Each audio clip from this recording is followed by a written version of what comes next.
Say hi, Mama. Hi, Aunt Sydney. Love you. Just in case, tell her. Hello? Okay. What's going on? We have help on the way. I need you to take a deep breath and talk to me, okay? Did you say someone's dead? 22-year-old Daniel Waterman fought in the hospital for his life. To me, it's just so sad. Like, he had his whole life ahead of him. I'm never going to be able to see him be a dad. I'm never going to be able to see him be who he was supposed to be.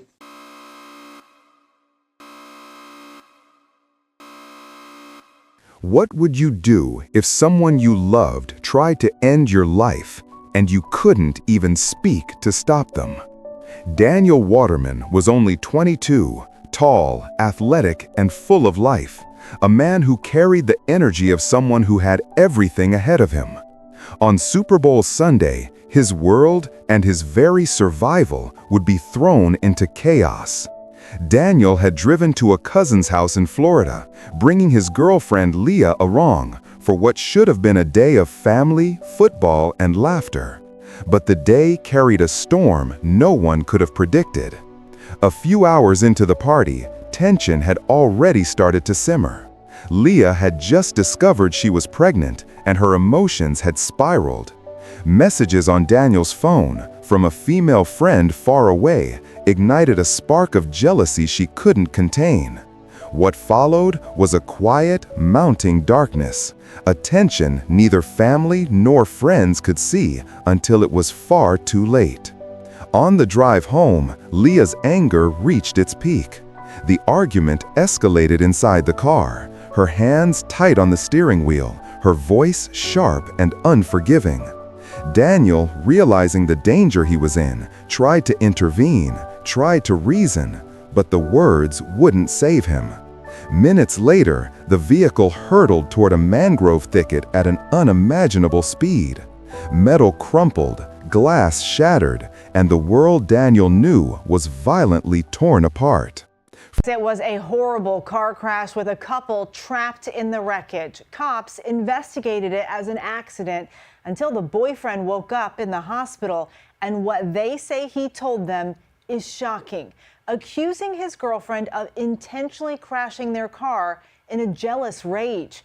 Les Trent has the details. A young couple has been in a horrible car accident. Police say this Honda was going 95 miles an hour before it slammed into a thicket of mangrove trees. 24-year-old Leah Mumby is screaming for help. She believes her boyfriend, 22-year-old Daniel Waterman, is dead. Daniel, wake up, please! Daniel, wake up! Leah is not aware that Daniel's iPhone has automatically called 911. The owner of this iPhone was in a severe car crash and is not responding to the... For Daniel, the impact was only the beginning. Doctors rushed him to the ICU, his body broken beyond comprehension. Spinal fractures, multiple broken bones, internal trauma. But even as the machines kept him alive, his mind was awake. Inside the cocoon of medical sedatives and tubes, Daniel was fully conscious, fully aware of the betrayal, fully trapped in a body that could no longer respond. 8 months would pass. 8 months of fighting for breath, of enduring surgeries, of being present in mind but absent in voice. Family members stayed by his bedside around the clock, witnessing the slow, painful battle of a man whose life had been ripped from normalcy, whose trust had been shattered, and whose fate now rested on something as fragile as a letterboard. Imagine lying in silence, watching the world move around you, aware of your own mortality, and knowing the person you loved most was responsible for this. Imagine the isolation, the frustration, the rage that can't be voiced, the helplessness that tightens like a vice with each passing day. Daniel lived this nightmare, and yet, somewhere deep inside, a flicker of determination burned. Daniel's body could barely move, his voice was gone, but his mind was ready to fight back. How could a man trapped in silence expose a betrayal so dark, so deliberate that it would shock everyone around him. Just in case, tell her, hi. Hi, Mom. I love it.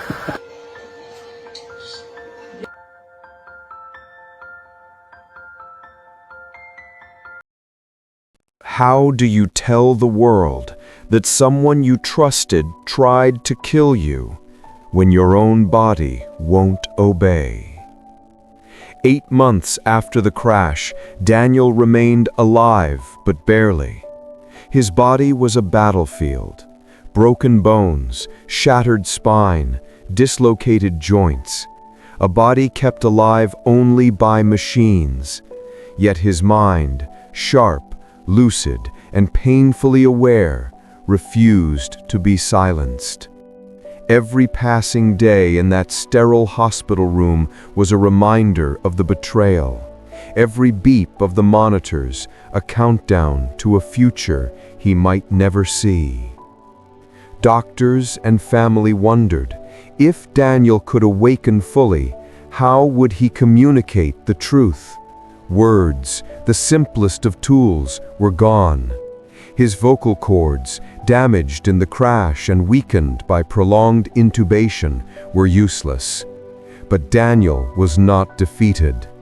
When the police arrived with a letterboard, a simple board with the alphabet, he found a way to speak, letter by letter, sound by sound. The process was agonizingly slow. Each word required focus, each sentence a test of endurance. But with every painstakingly spelled phrase, Daniel began to paint a picture of that Super Bowl Sunday drive. The rising tension, Leah's anger, the argument over a text message from a friend far away. He described the escalation, the shouting, the swerving, the calculated acceleration, and chillingly, the words Leah spoke just before the crash. You'll get what you deserve. Every letter Daniel spelled sent shockwaves through the investigators. The story he revealed was more than just an accident. It was premeditated, deliberate, a carefully orchestrated betrayal hidden in the chaos of a speeding vehicle.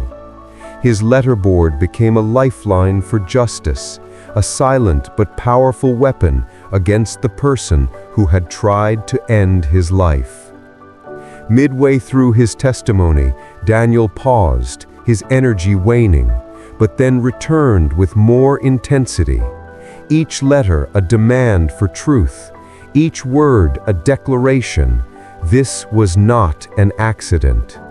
The emotional gravity of a man forced to fight for survival while simultaneously narrating his own near-death experience changed the very nature of the investigation. It was no longer just a car crash. It was evidence of intent, of malice concealed behind a smile. Family members watched, tears streaming, as the man they loved, the cousin, the son, the friend, summoned every ounce of willpower to reveal the darkness behind what had seemed like a tragic accident. Every letter was a reminder that even in his broken state, Daniel's mind remained unbroken, a beacon of clarity cutting through the fog of deceit. With each letter, Daniel's truth came into focus, but the real question remained. Could the evidence outside his words, the black box in the car, the data it held, confirm what he was spelling? And if it did, would the law finally recognize the danger Leah posed? Can a single car crash be more than an accident? Could every turn, every press of the pedal reveal a truth too chilling to ignore? When investigators examined Daniel's vehicle, they discovered something that would turn the story from tragic to terrifying. The 2019 Honda Passport wasn't just damaged, it told a story through its own memory. Inside the car was an event data recorder, the black box of the automobile, capturing every second in the moments leading up to the crash. Speed, braking, acceleration, steering, and what it revealed left little room for doubt. Daniel had described it through painstaking letters, but now the data confirmed it. The car had been traveling at a steady 93 to 95 miles per hour, well above the speed limit, in a stretch lined with trees. The brakes were never touched. The accelerator pedal had been fully depressed in the final seconds, and the steering wheel, a precise 175-degree turn aimed directly at the mangroves that would become the fatal trap. Every fraction of a second matched Daniel's account, each motion confirming intent. Even more chilling was the contrast between Leah's behavior during the crash and the aftermath. Crashing at such a speed would terrify anyone, but her screams for Daniel to wake up, the panic she displayed to first responders, were a performance, a mask over her calculated aggression. The system she created, jealousy, rage, control, played out in real time in both the vehicle and the emotional landscape of the crash. 24-year-old 595815, longitude minus. Oh, Daniel, wake up, please! Daniel, wake up! Leah is not aware that Daniel's iPhone has automatically called 911. The owner of this iPhone was in a severe car crash and is not responding to the Witness statements added layers to the picture. Cousins who had hosted the Super Bowl party recalled Leah's escalating agitation, her calls, her accusations, her obsession with messages from a friend in New York. They all converged toward that vehicle's final deadly moments. And in the car, Daniel had attempted to escape, reaching for the door as Leah sped up, forcing him into a fight for survival that he could barely comprehend. Consider this: the same woman who claimed love, who carried a life within her, chose that moment to weaponize her car. Her choices were deliberate, calculated, and deadly. The crash wasn't a misjudgment or panic. It was the culmination of obsession, jealousy, and rage. The contrast between the survivors was stark. Daniel lay in ICU, barely alive, each breath a victory. Leah walked away from the crash, released from the hospital with minor injuries, the unborn child unharmed. It was a paradox almost too cruel to accept. The mother of his child walking free, while Daniel fought for every heartbeat. If the black box revealed the truth, if Daniel's letters matched the data perfectly, why was justice still so far away? And what would happen when the world learned just how deliberate Leah's actions truly were? How do you reconcile love with danger? How can someone you trust more than anyone harbor thoughts dark enough to try to end your life? On that fateful day, Daniel had no reason to suspect the darkness inside Leah. To outsiders, they were a young couple, expecting a child, living a life that seemed normal. But the truth, as Daniel would painstakingly reveal, was far from ordinary. Leah's jealousy and anger had festered, and the messages from a friend in New York became the spark that lit a fire she couldn't control. The escalation was subtle, almost invisible at first. Arguments about ordinary things became weaponized. Texts, conversations, even innocent interactions were twisted into perceived betrayals. Leah's grip on Daniel's phone, snatching it away while he tried to communicate, was more than control. It was isolation. Every call she made, every accusation she hurled, set the stage for a calculated act of violence. Family and friends would later recall small signs that hinted at this darkness. Leaving a Super Bowl party early, the tension that crackled in the car, the frantic calls. These were fragments of a story too dangerous to ignore. And yet the full picture only came into focus when Daniel spelled it out, letter by letter, from a hospital bed. He described her rage, her obsession, and the deliberate escalation in the car. It wasn't panic. It wasn't a loss of control. It was methodical. Every swerve, every acceleration, every word she spoke before impact was a manifestation of calculated intent. "You'll get what you deserve," she said, the final warning that the crash was not accidental. Think about it. How often do we overlook warning signs in those closest to us? How many arguments, how many moments of jealousy go unchecked until it's too late? Daniel's story is terrifying precisely because it's relatable. The darkness can hide behind love, smiles, and promises, and only the sharpest observation or a near-fatal crash can reveal it. The emotional toll on Daniel's family was immense. Watching a loved one fight for life while knowing the person responsible was still walking free was an agony that no parent, sibling, or cousin should endure. Yet even in his pain, Daniel remained focused on one thing: exposing the truth. But revealing the truth was only half the battle. The next challenge loomed. Could the law catch up to Leah's deliberate actions? Could the black box data, Daniel's letters, and witness statements force justice in a system often blind to intent? What happens when the system meant to protect victims seems powerless or even indifferent, while the person who tried to kill them walks free? After Daniel's painstaking letterboard confession and the damning black box data, the truth was undeniable. This was no accident.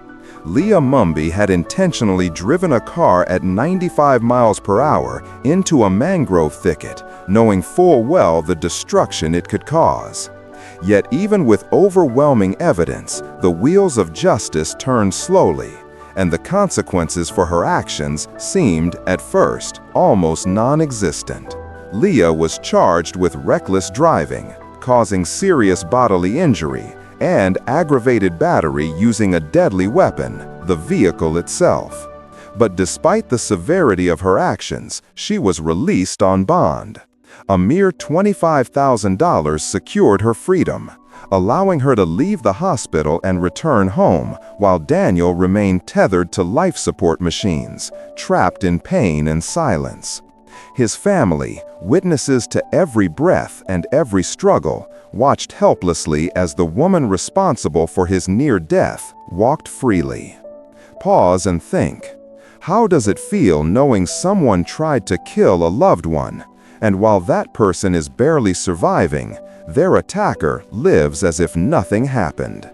It's a cruel paradox that exposes the limits of the legal system when faced with emotional manipulation, alleged mental illness, and procedural technicalities. Leah's defense leaned heavily on claims of amnesia and mental instability. She insisted she couldn't remember the argument, the phone snatching, or the critical words she spoke before the crash. Her narrative painted her as a victim of her own mind. Yet every piece of evidence told a starkly different story. The black box data, Daniel's letterboard testimony, and witness statements from family all pointed to a deliberate, violent act. The public outrage was palpable. Family and friends couldn't understand how someone who had tried to end a life could be allowed to walk free. Each day Leah remained on bail deepened the anguish. For Daniel, alive but trapped in a body that refused to speak, it must have felt like the ultimate injustice. Fighting to survive, only to see the system falter around him. And then came the moment no one could ignore. Daniel's fragile body finally began to succumb to the trauma, and the stakes of justice shifted. What happens when the victim dies before the system can fully respond? Does justice change, or does the killer escape the full weight of accountability?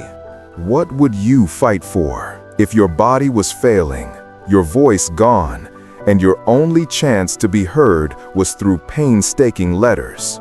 Could you protect the future you'd never live to see? Even as Daniel's broken body clung to life, his mind remained focused on one goal: ensuring his child and his truth would not be lost. Every day in that hospital bed, surrounded by the steady beeps of monitors, he thought of the baby growing inside Leah, a child who would never know the father fighting so desperately to reach her. Despite the agony, the surgeries, the constant pain, Daniel refused to let the betrayal define the end of his story. With family at his side, he began preparing for a role he might never fulfill. Using hospital resources, he started online parenting classes. Each lesson, diaper changes, feeding schedules, soothing techniques, was a testament to his determination to be a father. Though he could barely move, Daniel's willpower was unbroken.